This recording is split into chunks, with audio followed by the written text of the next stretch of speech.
Now, representatives of various workers' unions have gathered in Johannesburg as part of what they call a workers' parliament to discuss the new draft code of good practice on dismissal. The groups are calling for this draft code to be scrapped. Some of the objections to the draft code is that it's pro-employer and does away with disciplinary hearings. The shop stewards also argue that the initial talks about the policy guideline excluded unions and labour organisations. Now, to get an update on the story, we're joined by Newzroom Afrika's Katleho Sekhotho. Kat, good to speak to you this afternoon. What have union members been discussing there? Good afternoon, Hugo. Indeed, it was a number of members from the various workers' organizations convening here today to discuss the draft code on good practice for dismissal and really outlining their concerns with these proposed amendments and which would affect how employees and employers interact when it comes to the hiring and firing of employees at companies and state institutions. And really it's about the unions saying how do they mobilize here on if they're standing quite firmly against the draft code and saying that it gives power to the bosses to fire at will and without the disciplinary consultative process that usually happens now, and saying that this practice really is pro-capitalism and anti-workers. So I have with me the national organizer of SAFTU, Lebohang, to give us more details about this meeting. Lebo, thank you for your time. The meeting today really summed up the unhappiness around the what you call secret meetings that would have happened with NEDLAC, resulting in even amendments to the Labour Relations Act, but also this draft code. Where to from this meeting? Thank you very much for coming and covering this event. We applaud the Newzroom for coming to show actually how workers are being attacked. Today, basically, we were dealing with the secret negotiations that were taking place at NEDLAC. And one will ask, but SAFTU is part of NEDLAC. But even if we're party to NEDLAC, doesn't mean we will agree with all the agreements or negotiations that are taking place. You remember, actually, these discussions on the amendments of labor laws started before SAFTU was accepted. So when we came in, I remember it was last year, 2024, when we started to attend the labor market chamber, where these amendments actually are taking place. We were shocked to say, these are the discussions that are underway, this is what has been happening. We have been attending few meetings and stuff.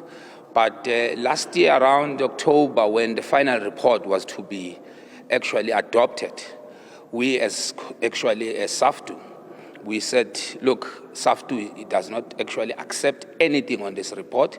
We reject this report in its totality. We want actually the amendments, the discussions on amendments to be restarted. And also, it should not be just a secret negotiations.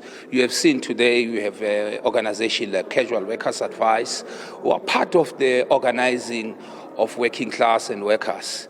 Then some of these discussions are happening without these comrades' understanding. You have heard from a worker who are organizing precarious workers, your labor brokers. They were saying here in this meeting, in your presence, how about us who are organizing precarious workers? If this become a law, when bosses are saying they want, especially even in the deeming provision, because initially they wanted the deeming provision to be 12 months, and then these workers, according to the law, on Section 198, it gives you only 3 months.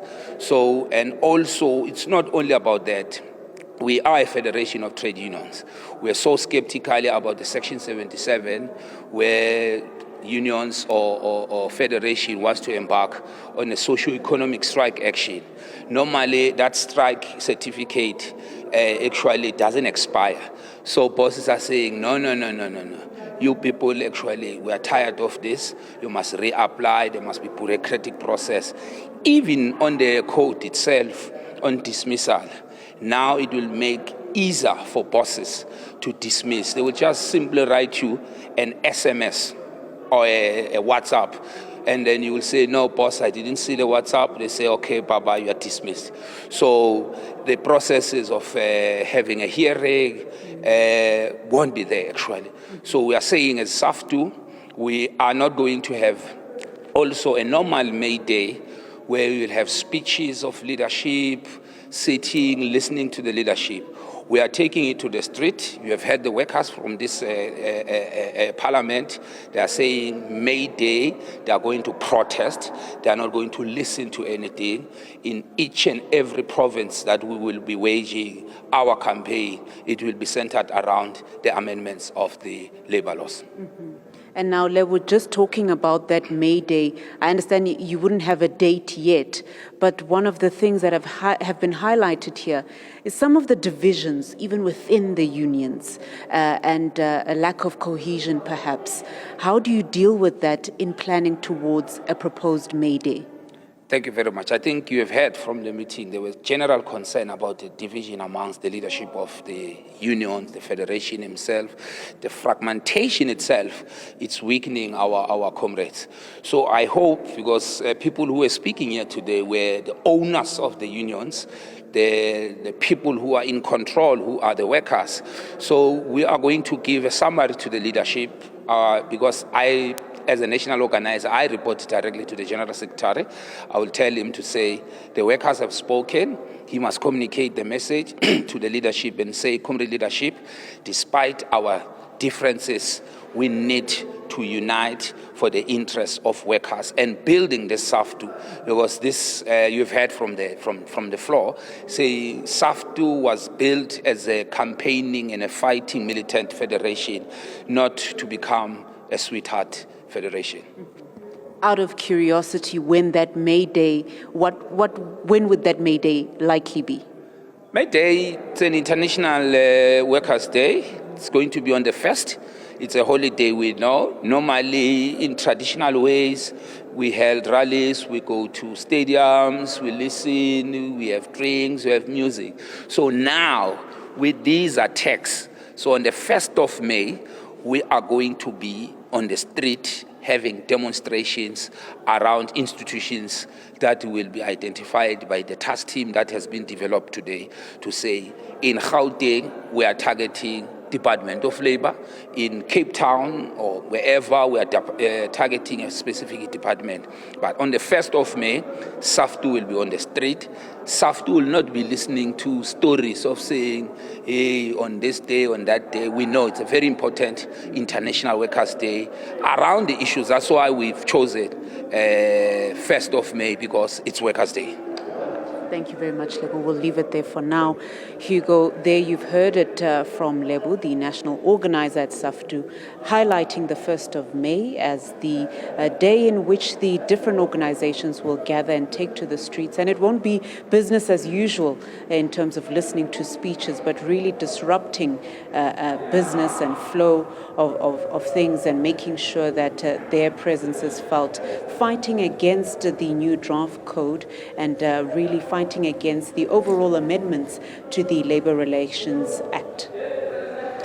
Some interesting news coming out of there, including that assertion by your guest that dismissal is possible via SMS. Katleho, Sekhotho, that's really that conversation, but much to look forward to as that conversation continues.